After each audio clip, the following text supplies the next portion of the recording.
Welcome back. I'm meteorologist Jake DeReese. Today we're going to be seeing our high temperatures well above average for this time of year, exceeding 40 degrees in Lansing and really across the board for our neighborhoods as we're staying dry throughout the daytime hours today. Partly cloudy skies. However, this is all ahead of our next weather maker that's also driving precipitation into the evening hours this evening. Let's first talk about our wind. Gusts are pretty calm this morning, but heading into the afternoon, we're looking at max wind gusts at around 25 miles per hour today.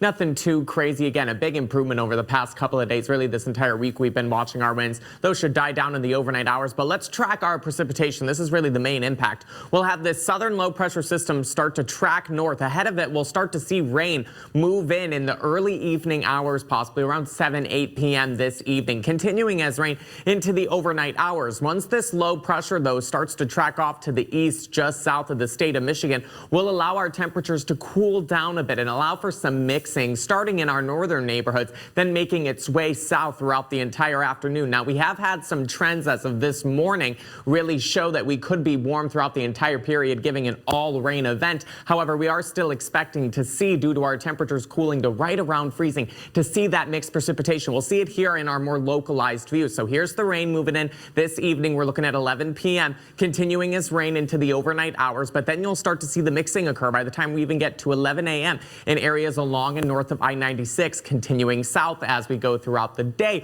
Once that low pressure starts to track off to the east, and we'll have winds from the north transferring cooler air into our neighborhoods. Again, we're not expecting a lot of snow in terms of accumulations, and we're not expecting a lot of heavy accumulations for ice or sleet, but anything that we can get could still cause some slick spots out on the roadway. So just make sure you're staying weather aware when getting on the roads tomorrow. As our future temps are going to show us here, we're still above freezing by 11 p.m. where we're still going to be seeing rain, but entering 5 a.m., especially our northern neighborhoods, you can see here we're now right around freezing at 33 degrees, and that cold air is going to continue to sink throughout the day. By the time we get to around 2 p.m., we were even looking at areas like Jackson that are hovering right around freezing as well, allowing for that mixed precipitation, possibly turning to snow. We have more areas and more really mixed precipitation that we're watching heading into the weekend. It's a bit too early to talk numbers, but that looks to be Sunday morning into the afternoon hours. And if we take a look at our Super 7-day forecast, we're cooling after this system moves off to the east.